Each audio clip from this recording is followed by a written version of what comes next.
Meu amigo, minha amiga, não importa quem seja, bom dia, boa tarde, boa noite. Essa é a hora do Enem. Nós estamos aqui, ó, QG do Enem, filho. Eu sou o professor Vidal de Física e vim fazer com você agora uma questãozinha tradicionalíssima de resistores. Para a gente conseguir fazer essa questão, eu rapidamente vou dar uma pincelada em algumas coisas importantes. Dá uma olhadinha na tela mágica aqui, olha só. Uma das equações, né, mais tradicionais que a gente tem em eletricidade é uma das equações chamadas de primeira lei de Ohm. Eu chamo essa fórmula de Rouy, tá vendo aqui, ó, Rouy, tá vendo? Mas o importante dessa equação, né, é que você observa a resistência oposta com a corrente, né, inversa com a corrente. Então a gente diz assim, a resistência é inversamente proporcional com a corrente elétrica. Isso é muito importante, né? Muito importante. Por isso que o nome é resistência e não facilidade, né? A resistência é algo que atrapalha a passagem da corrente elétrica. Aí quando nós vamos estudar circuitos complexos, como esse da questão que a gente vai trabalhar, a gente pode ter circuitos em série ou então circuitos em paralelo. A gente costuma até brincar com os nomes, né? A gente chama de série e paralelo, né? Série é o mesmo I, paralelo é o mesmo U. Na verdade, eu não quero fazer a análise dessas características série e paralelo. O que eu quero lembrar é de um resistor chamado resistor equivalente. O que é isto, né? Dá uma olhadinha para mim aqui de novo para você entender. Quando a gente pega um circuito complexo, com várias resistências juntas, a gente pode fazer um cálculo e transformar todas essas resistências em uma única, chamada de equivalente. Ela equivale em energia, em consumo, em relação a todos os outros resistores juntos. Então, exemplificando, eu tenho um circuito com várias resistências, umas 30 resistências. Eu faço o cálculo, percebendo quem é série, quem é paralelo, e descubro o resistor equivalente, que seria um único resistor que faz o mesmo papel de outros 30 resistores. Toda vez que a associação for em série, eu vou ter um tipo de REC. Toda vez que a associação for em paralelo, eu terei outro tipo de REC. Existem fórmulas para calcular esse tipo de associação, série e paralelo. Eu não vou te mostrar as fórmulas porque eu não preciso disso para esse tipo de solução. Eu só preciso perceber a relação entre essas resistências equivalentes. Quer ver? Telinha mágica de novo. Quando você fala no série, o REC é sempre, muita atenção nisso, né? Maior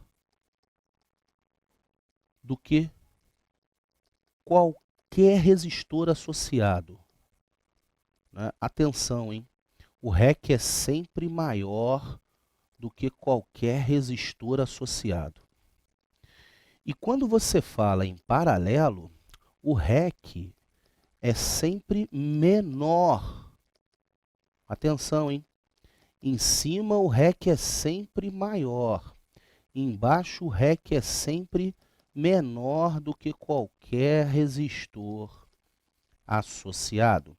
Repara aqui, eu tinha escrito para você primeiro a fórmula do Rouy, te mostrando que a relação entre resistência e corrente é uma relação inversa.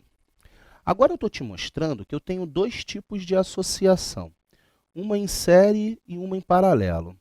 A associação em paralelo sempre te dá um REC menor do que qualquer associação, né, entre esses resistores. Né?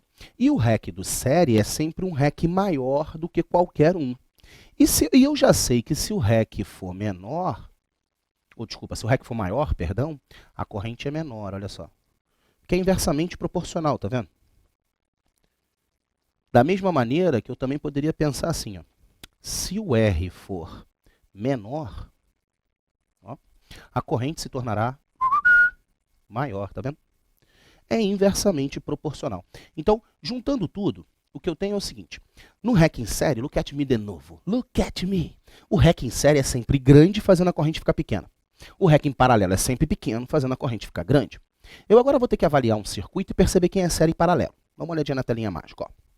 Um sistema de iluminação foi construído com um circuito de 3 lâmpadas iguais, conectadas a um gerador de tensão constante. Esse gerador possui uma chave que pode ser ligada nas posições A e B. Dá uma olhadinha.